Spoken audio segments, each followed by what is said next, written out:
जी, ये असल में एक मीडिया इंटरेक्शन हमने रखा था। अभी पॉपुलर फ्रंट के बारे में जैसे आप जानते हैं कि पूरे अलग अलग न्यूज़ चैनल्स में अलग अलग न्यूज़ आ रहे थे। उसी सिलसिले में पॉपुलर फ्रंट की जो लीडरशिप है, अलग अलग स्टेट्स में हम लोग जा रहे हैं और लोगों से मुलाकात कर रहे हैं। मुलाकात करके जो इशू है, इशू का जो रियलिटी है वो पब्लिक के सामने लाने की हम लोग कोशिश करते हैं कि एक स्टेट, एक गवर्नमेंट जो है किस तरीके से पावर का मिसयूज़ कर सकती है किसी भी एक ऑर्गेनाइजेशन को टारगेट करने के लिए। उसका एक एग्जाम्पल हम लोग इंडिया के अंदर देख रहे हैं। स्पेशली जो बीजेपी रूल स्टेट्स हैं, उत्तर प्रदेश है और दूसरे स्टेट्स हैं, कि गवर्नमेंट के जो जो मैकेनिज़म्स हैं, चाहे वो पुलिस हो, चाहे वो अलग एजेंसीज़ हों, इन सब को इस्तेमाल किया जा रहा है हर एक डिसेंट को टारगेट करने के लिए।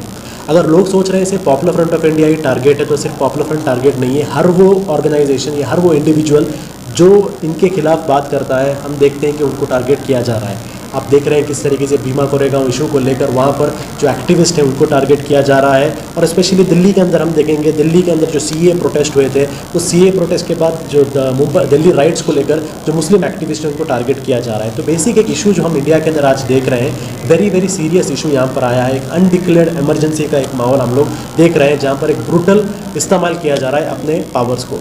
इसी की कड़ी में हम देखते हैं कि पॉपुलर फ्रंट ऑफ इंडिया को भी टारगेट किया गया था। पॉपुलर फ्रंट ऑफ इंडिया का नाम हाथरस इशू में भी लाने की कोशिश की गई थी। एक ऐसा इशू जिसमें पूरी तरीके से UP government law and order fail हो गया था। एक रेप इशू हुआ था जहाँ पर एक बच्ची का रेप हुआ था और उस रेप को छुपाने के लिए वहाँ की पूरी सरकार ने काम किया था।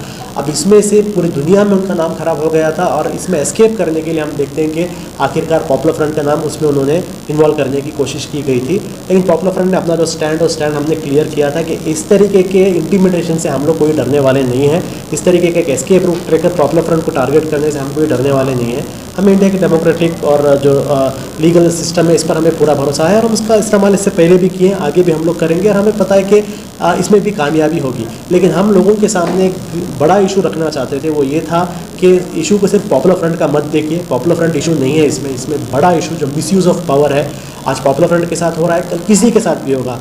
जो लोगों ने बीजेपी को वोट दिया है उनके साथ भी यही प्रॉब्लम होगा, क्योंकि एक फैसिस्ट सरकार जो होती है, फैसिस्ट सरकार किसी की भी सगी नहीं होती।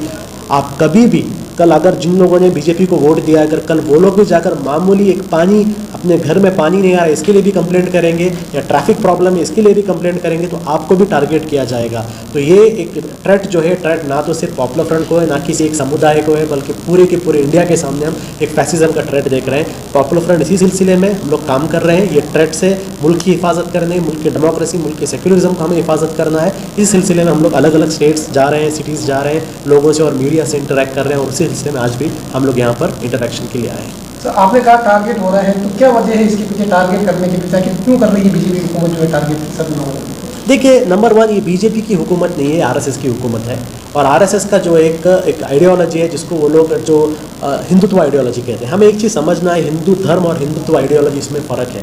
वो लोग उसको एक करने की कोशिश करते हैं, लोगों को बेवकूफ़ बनाने की, लेकिन एक नहीं है। ये हिंदुत्व कम्प्लीटली अलग है और हिंदू धर्म अलग है। हिंदू धर्म का इस्तेमाल किया जा रहा है और ये हिंदुत्व आइडियोलॉजी का हम मुखालिफत करते हैं, क्योंकि ये एक फैसिस्ट आइडियोलॉजी है, सिमिलर टू जो हिटलर ने जर्मनी में दिखाया था, जो मुसोलिनी ने इटाली में दिखाया था, वही आइडियोलॉजी है, एक एंटी ह्यूमन आइडियोलॉजी है। इसकी जो भी मुखालिफत करता है उनको टारगेट करेंगे। पॉपुलर फ्रंट तो खुलेआम हम इसकी मुखालिफत कर रहे हैं, इसीलिए पॉपुलर फ्रंट को भी टारगेट किया जा रहा है।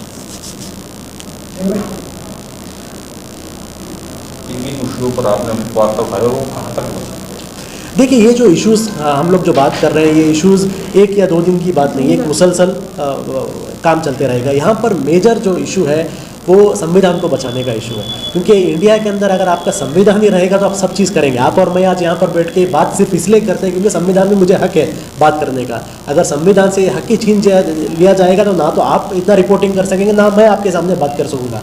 तो आज हम समझते हैं इंडिया के सामने बड़ा चैलेंज संविधान को बचाना है, हमारे राइट्स को बचाना है। और इस बीजेपी सरकार में जो बड़ा थ्रेट है, मैं वापस कहता हूँ, किसी एक समुदाय को नहीं है, संविधान पर है। तो ये काम मुसलसल करना है, इसमें हर लोगों को अपना रोल अदा करना है, मीडिया को अपना रोल अदा करना है। मीडिया का इंडिपेंडेंस प्रॉब्लम में आ जाएगा। अभी आप देखते हैं कि जो मेजर मीडिया हाउसेज हैं ऑलरेडी उनको कंट्रोल किया जा रहा है। वो तो जो अल्टरनेट मीडियाज़, आप जैसे जो अल्टरनेट मीडियाज़ हैं, आप ही लोग हैं जो एक अलग एंगल लोगों के सामने प्रेजेंट कर रहे हैं, वरना एक जो गवर्नमेंट का नैरेटिव वही नैरेटिव आ रहा है। तो मीडिया की भी एक जिम्मेदारी होती है और अलग अलग लोगों की जिम्मेदारी, उसी सिलसिले में हम लोगों से मिल रहे हैं। अनिस, आपसे जानना चाहेंगे, सीएए का जो इतने दिनों से खामोश चल रहा था, उसके बाद में भाजपा के जो अध्यक्ष हैं जेपी नड्डा, उनकी तरफ से बयान दिया गया है कि सीएए को लेकर जल्दी वापस शुरू होगा, तो इस बयान को आप किस तरह से देखते हैं? क्योंकि राजस्थान के जो वज़ीर आला है उन्होंने भी इस बात की बड़ी मुखालिफत की है कि बीजेपी माहौल ख़राब करना चाह रही है, तो एकता को दिखाना चाहिए, क्या कहेंगे आप? देखिए, इसमें कोई भी डाउट नहीं है कि बिहार इलेक्शन आ रहे हैं, अगले साल बंगाल इलेक्शन आ रहे हैं। जब जब कोई इलेक्शन आएगा तब तब बीजेपी को ये इश्यूज़ याद आ जाएंगे। अब बिहार इलेक्शन में भी वापस ये कम्युनलाइज करने के लिए ये सीए के इशू को उठाया जाएगा, और अगले साल जब वेस्ट बंगाल का इलेक्शन आएगा तब भी आप देखेंगे इसको कम्युनलाइज करने के लिए इशू को और उठाया जाएगा। एक सिंपल एग्जांपल आप ले लीजिए, बाबरी मस्जिद का इशू था, सब लोगों ने कहा कि बाबरी मस्जिद को क्यों मुस्लिम कम्युनिटी इतना सीरियसली ले रहे हैं, आप लोग छोड़ दो ना, सब ठीक हो जाएगा। क्या हुआ? अब मथुरा को इशू को लेकर आ गए। अगर एक गवर्नमेंट जो विकास की बातें करती थी, अगर इन्हें विकास ही चाहिए होता तो एक इशू के बाद आप एक मथुरा इशू को क्यों उठा रहे हैं? इसका मतलब ये है इनकी पूरी की पूरी राजनीति ही पोलराइजेशन और कम्युनलाइजेशन के ऊपर है। इस जब तक मुल्क के अंदर धर्म के ऊपर लड़ाई रहेंगे तब तक इनकी राजनीति रहेगी, और सीए को भी वो लोग ऐसा ही बनाएंगे, अपनी राजनीति के लिए सीए को ला रहे हैं। लेकिन जो पहला स्टैंड था, आज भी हमारा वही स्टैंड है कि सीए, एनआरसी, एनपीआर की हम मुखालिफत करेंगे। तो क्या आने वाले चुनाव को लेकर आपकी पार्टी की तरफ से कोई मुहिम वगैरह चलाई जाएगी, जैसे आपने बताया आने वाले चुनाव के अंदर? देखिए, हम लोग एक पॉलिटिकल पार्टी तो नहीं है, लेकिन हाँ, हम लोग एक पॉलिटिकल स्टैंड लेते हैं हर जगह। अब बिहार की जो जनता है उनसे भी हम अपील करेंगे कि बिहार की जहाँ पर इलेक्शन है वहाँ पर भी आप लोग कम्युनल पार्टीज़ को हराएं, सेक्युलर पार्टीज़ को आप लोग वोट दें। जो भी सेक्युलर पार्टीज़ वहाँ पर हैं, जो सेक्युलरिज्म की बात कर रहे हैं, उनको आप स्ट्रेंथन करें। इंडिया के आवाम के सामने जो भी इलेक्शन है, मैं तो यही उनसे एक रिक्वेस्ट करूंगा कि आप आपके स्टेट में आपको बेहतर पता है कि वहाँ पर सेक्युलरिज्म को कौन प्रोटेक्ट कर सकता है, क्योंकि हमारे मुल्क की प्रोटेक्शन हमारे सेक्युलर और प्लुरलिस्टिक वैल्यू से ही हो सकता है। तो वहाँ पर बीजेपी और ऐसे कम्युनल ताकतों को बिहार में भी वहाँ की जनता को हराना ज़रूरी है। आपका नाम और पद बता दीजिए। मैं पॉपुलर फ्रंट ऑफ इंडिया का national general secretary Anees Ahmad.